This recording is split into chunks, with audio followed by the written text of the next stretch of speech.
The cooler weather makes you think maybe of football, right? Of course it does. College football programs, as we know, across the country are trying to decide if they will play games this fall.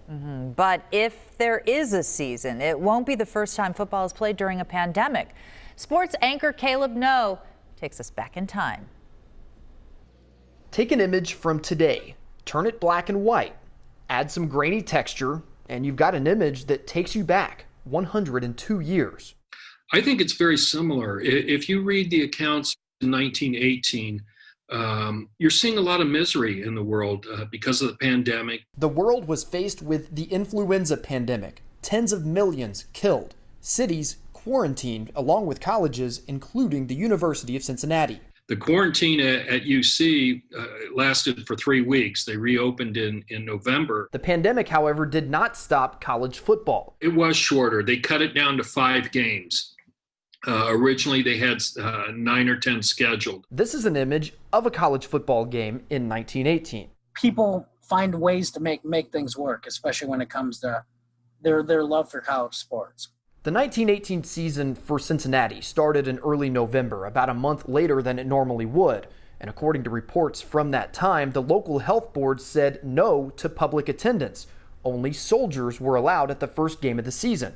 Keep in mind, America was also fighting World War I at the time. You had barracks of soldiers learning how to be students and soldiers at the same time.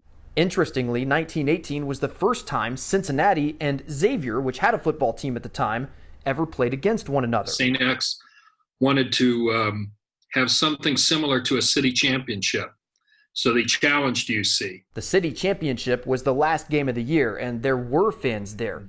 UC beat them 12-0.